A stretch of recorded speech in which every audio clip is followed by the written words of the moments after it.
कल मैं दुकान से जल्दी घर चला आया। आमतौर पर तो घर लौटते हुए मुझे रात के 11 बज जाते हैं। कल दुकान पर काम थोड़ा कम था तो 9 बजे ही चला आया।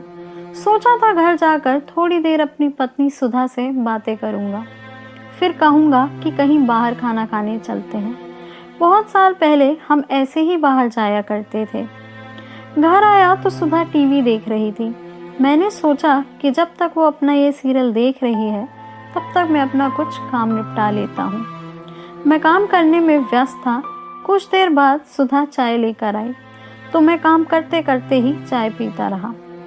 अब मेरी इच्छा थी कि मैं सुधा के साथ कुछ वक्त बिताऊं और कुछ बातें करूं। उसके बाद हम दोनों फिर रेस्टोरेंट में खाना खाने जाएंगे। लेकिन वक्त ऐसे बीता जैसे पंख लग गए हों। 9 बजे से 11 बज गए, पता ही नहीं चला। सुधा ने टेबल पर खाना लगा दिया। मैं चुपचाप खाने लगा। खाना खाते वक्त मैंने सुधा से कहा, बहुत दिन से हम कहीं बाहर नहीं गए हैं। खाना खाने के बाद हम दोनों नीचे जाएंगे, बात करेंगे और आइसक्रीम खाएंगे।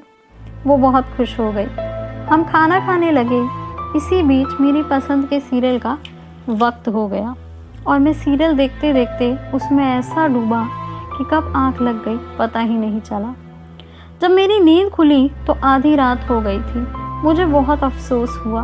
मन में यह सोचकर घर आया था कि आज काम जल्दी ख़त्म हो गया है, इसका फ़ायदा उठाऊंगा और अपनी पत्नी सुधा के साथ कुछ समय बिताऊंगा। पर यहाँ तो शाम की आधी रात भी हो चुकी थी। ऐसा ही होता है ज़िंदगी में। हम सोचते कुछ हैं और होता कुछ है।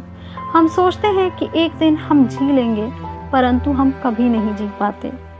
हम जितना सोचते हैं कि इस दिन ये कर लेंगे, उस दिन वो कर लेंगे, परंतु ज़िंदगी में वक्त इतनी तेज़ी से बीतता है कि कुछ न कुछ पीछे छूट ही जाता है और हम कुछ नहीं कर पाते। आधी रात को उठा, हाथ मुंह धोकर बिस्तर पर आया तो देखा कि दिन भर की थकी मेरी बीवी सुधा सो चुकी थी। मैं चुपचाप बेडरूम में कुर्सी पर बैठे हुए कुछ सोच रहा था। 10 साल पहले मैं सुधा से मिला था। याद आया उस दिन उसने नीले रंग का सूट पहना था। कितनी धूमधाम से हमारी शादी हुई थी। मैंने वादा किया था कि सुख हो या दुख, जिंदगी के हर मोड़ पर मैं तुम्हारे साथ रहूंगा। परंतु आखिर ये कैसा साथ है? मैं सुबह जागता हूँ, अपने काम पर व्यस्त हो जाता हूँ। वो सुबह जागती है, मेरे लिए चाय बनाती है। चाय पीकर मैं अपने मोबाइल या कंप्यूटर पर संसार से जुड़ जाता हूँ। वो नाश्ते की तैयारी करती है, फिर हम दोनों अपने अपने काम में लग जाते हैं। मैं दुकान के लिए तैयार हो जाता हूँ, वो साथ में मेरे लिए लंच का इंतज़ाम करती है। फिर हम दोनों भविष्य के लिए काम करते हैं। मैं एक बार दुकान पर चला गया तो इसी बात में अपनी शान समझता हूँ कि मेरे बिना मेरी दुकान का काम नहीं चल सकता।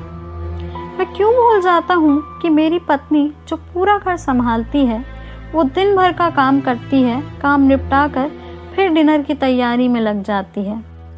देर रात में घर आता हूँ, खाना खाते हुए निढाल हो जाता हूँ।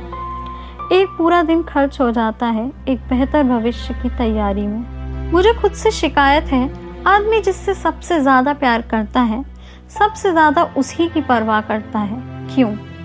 कई दफ़ा लगता है कि हम खुद के लिए काम नहीं करते। हम किसी अज्ञात भय से लड़ने के लिए काम करते हैं। हम जीने के पीछे ज़िंदगी बर्बाद करते हैं।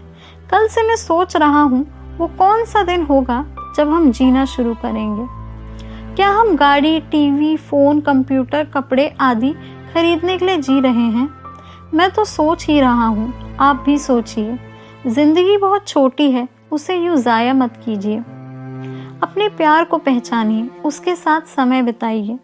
वो लड़की जिसने अपने माँ बाप, भाई बहन, सगे संबंधी सबको छोड़ आपसे रिश्ता जोड़ आपके सुख दुख में शामिल होने का वादा किया, उसके सुख दुख को पूछिए तो सही।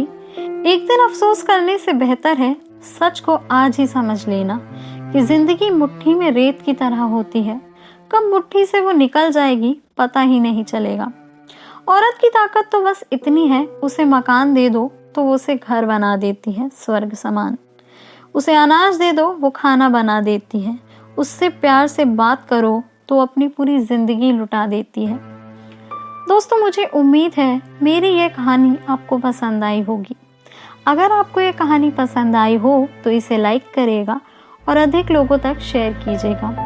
और ऐसी ही और भी दिलचस्प और सच्ची कहानियों के लिए सब्सक्राइब करें हमारे YouTube चैनल को और Facebook पर फॉलो करें हमारे पेज को। धन्यवाद।